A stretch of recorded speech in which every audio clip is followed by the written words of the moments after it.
Doctor Shaheen के खाते में एक और बड़ी इंफॉर्मेशन है। 1,55,00,000 का लेन देन हुआ इसी डॉक्टर शाहीन के खाते से, और पिछले 7 सालों में 7 बैंक खातों में लेन देन हुआ है।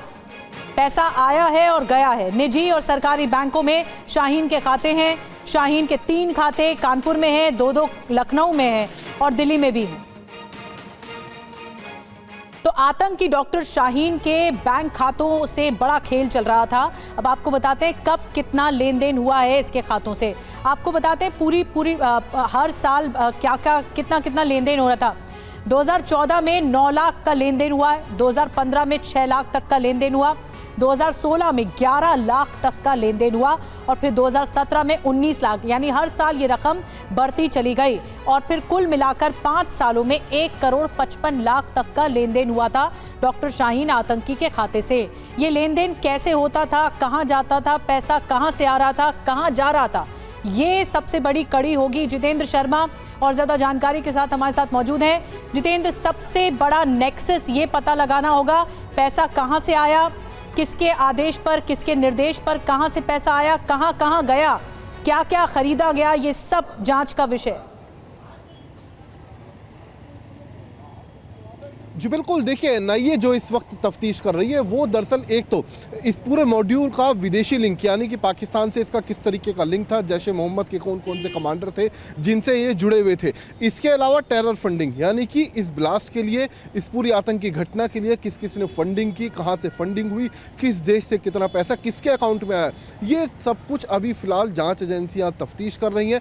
तफ्तीश बेहद शुरुआती दौर में है और जो पता चला है, जैसे कि हमारे सहयोगी अभिजीत ने भी बताया कि तकरीबन 1 करोड़ से ज़्यादा की फंडिंग हो चुकी थी, लेकिन ये पूरा पैसा शाहीन के अकाउंट के अलावा कुछ और अकाउंटों में भी आया था और अलग अलग अकाउंटों से इन सभी अकाउंट्स में भेजा गया था। कुछ अकाउंट्स ऐसे थे जो कि विदेश में मौजूद हैं। तो ऐसे में बेहद ज़रूरी है जानना कि आखिरकार ये पैसा किस तरीके का था, क्या ये तमाम पैसा टेरर फंडिंग के लिए आया था। तो अभी फिलहाल ये सुनिश्चित करना जाँच के दौरान अभी बाकी है। तो फिलहाल जैसा कि मैंने कहा अभी बेहद शुरुआती तफ्तीश है, तो ऐसे में अभी इनके अकाउंट की डिटेल तो मिल गई है कि आखिरकार किसके अकाउंट में कितना पैसा है, लेकिन क्या ये पैसा टेरर फंडिंग से जुड़ा हुआ है ये अभी कह पाना बेहद मुश्किल होगा। जी बड़ी जानकारी जितेंद्र दे रहे हैं कि ये अभी नहीं पता लग पाया है कि लेन देन कहां से कहां तक हुआ, लेकिन शाहीन के अकाउंट से लेन देन हुआ। अब इसी पूरी कड़ी को, इसी पूरे कनेक्ट करने में डॉट्स को लगी हुई है जांच एजेंसी, एनआईए या फिर ईडी भी इसमें पैसों के लेन देन को लेकर शामिल हो सकते हैं। एक और अहम जानकारी, जितेंद्र बने रहिए आप हमारे साथ। शाहीन के पास जांच एजेंसियों को 3 पासपोर्ट मिले हैं और तीनों पासपोर्ट में 3 अलग अलग गार्जियन दिखाई दे रहे हैं।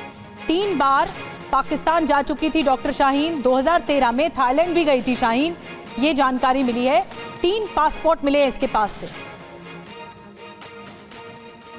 और डॉक्टर शाहीन सईद का पाकिस्तान कनेक्शन सामने आया है। देखिए, शाहीन के पास 3 पासपोर्ट थे और कहाँ का पता है, कौन अभिभावक है, ये भी बात निकलकर सामने आई है। देखिए, जो पहला पासपोर्ट है शाहीन का, उसमें GSVM कॉलेज कानपुर बताया जा रहा है पता, और अभिभावक इनके पिता बताए गए हैं। दूसरा पासपोर्ट जो इसके पास से मिला वो इंटीग्रल यूनिवर्सिटी लखनऊ का मिला, पहले कानपुर का फिर लखनऊ का। इसमें जो अभिभावक बताए जा रहे हैं वो उसके भाई परवेज बताए जा रहे हैं। अब जो तीसरा पासपोर्ट है उसमें फरीदाबाद पता मिला है। 3 पासपोर्ट का पता लगा है और तीनों पासपोर्ट में लोकेशन अलग अलग है, जिसमें पति बताया गया अभिभावक। और किन किन देशों में गई शाहीन ये भी हम आपको बता रहे हैं। 3 बार पाकिस्तान गई थी, ये जानकारी मिली। 6 बार दूसरे देशों की यात्रा भी की। दूसरे देशों की यात्रा में किस किस से संपर्क में थी, 2013 में थाईलैंड भी गई थी, वहां किस से संपर्क में थी, ये भी जांच की जा रही है। और ज्यादा जानकारी जितेंद्र दे रहे हैं। जितेंद्र, थाईलैंड हो या फिर 3 पासपोर्ट रखना हो, उसमें अभिभावकों के नाम में बदलाव हो, लोकेशन में बदलाव हो, ये बहुत बड़ा संदेह पैदा करती है। साथ ही 3 बार पाकिस्तान गई थी और भी कई देशों की यात्रा गई थी, किस किस से मिली थी, ये बहुत बड़ी चुनौती होगी पता करना।